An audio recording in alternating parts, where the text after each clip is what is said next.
We're here at the Norwell High School with high school and middle school teacher Tom White, who, along with high school teacher Kevin Torwelli and middle school teacher Carl Ring, teaches Project Lead the Way, basically a series of engineering, mathematics classes. That's and correct. he's here to just kind of show us what they do. It's very hands-on.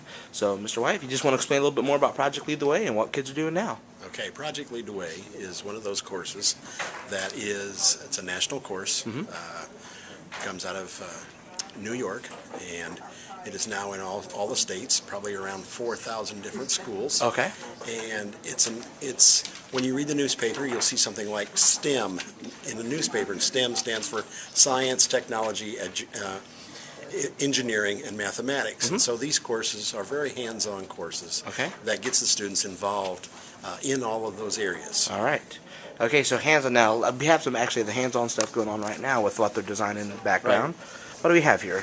What we've got going on here is they're designing a puzzle cube, and as you can see, what they've got here is they've had to draw up some possible solutions to that, and at the present time what they're doing is they're designing those pieces on the computer, and then when they're hopefully done, they construct them, and as he's got one that he's constructed, and it's putting it on a title block, and we'll be turning in those projects to me. All right.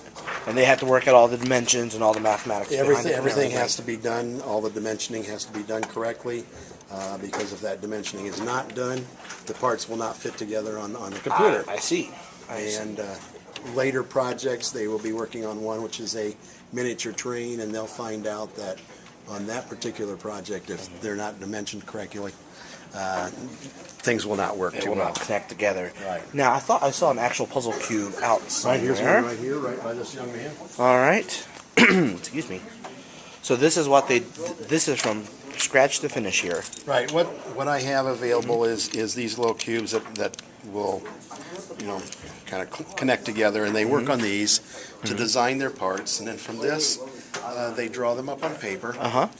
And at that point, then they have wooden pieces, which they then glue together. Okay. And they can color them into all different colors, and they form a puzzle cube that is 3 blocks wide, 3 blocks deep, 3 blocks high, and it becomes their cube that they then will take over to the computer and draw all these pieces up. Okay. So this is their final project, and some of them, what I asked them to do is create 3 different models, and we try to decide on which one looks to be the hardest. More of a challenge for them and for a student that wants to come over and play with it. All right. Oh, excellent. And I've taken a couple of the completed ones over to my middle school classes, and the kids just love to play with them. Oh, I imagine. Now, you do some other things. I know there are several classes like architectural engineering and whatnot. We have a class on POE, which is Principles of Engineering. This one is IED, which is Intro to Engineering Design. Okay. Kevin Torwelli teaches one on civil engineering and architecture. Some examples of that are on the bulletin board. Maybe take a shot of that a little bit. Sure.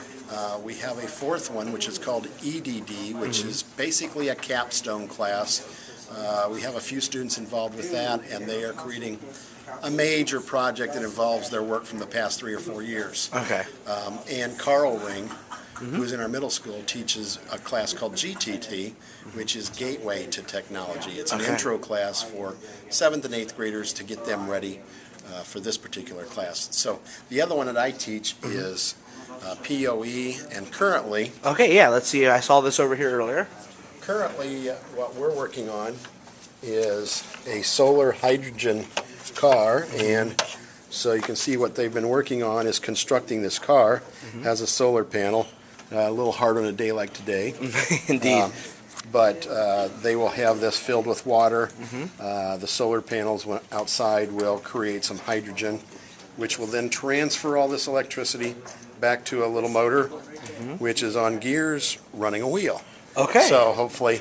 And now, do they have to design and build this? Or? Partially, this comes from some things that are given to us. This comes from national curriculum, but they are given the parts and pieces, and it kind of walks them through and says, okay, this is how we're going to construct this. Now, when we're finished with this, they may find out that this car is really heavy. Yes. Little motor, it's not going to run very well. So one of the things that we're going to do as kind of an option is take this and see if we can modify it and make it a little lighter. Okay, that makes sense. So that's going to be one of the things that we're going to work on All right. here soon. Okay. Now, I don't mean to put you on the spot here, but you had a presentation at the school board meeting That's this week, correct. and you brought in several projects. I don't know if they're here or not Yeah. necessarily. Yes, I do. And yeah, that'd be great. Because you mentioned, for instance, I know there was an elevator and marble sorter, and I'm not sure what's all. We don't Right. have because those are things that they'll be working on later. But, Right. But another project that they did work on was this one. This particular project was dealing with an electric winch. Oh, okay. And this one, they were dealing with how much power it's going to take for this motor to lift this particular amount Oh, of weight. okay. And so they're doing some energy conversion and seeing how efficient motors are or how not efficient motors are. And that was one of the things that they found out on this particular activity. So that's one of the things that we have.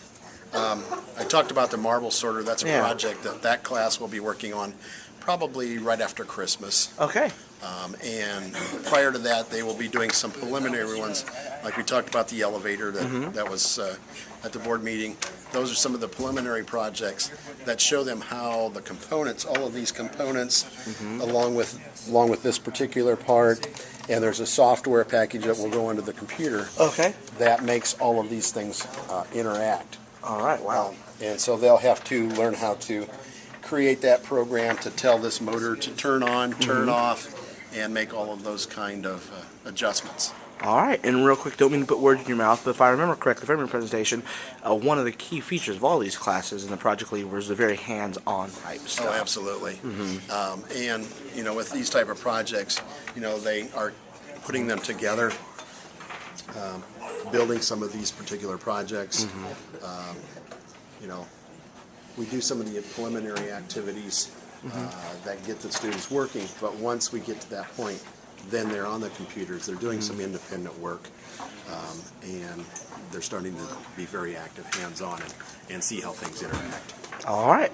Well, thank you, sir. I appreciate taking the time and for showing me some of your projects. No problem. Thank you very much. Thank you. Bye.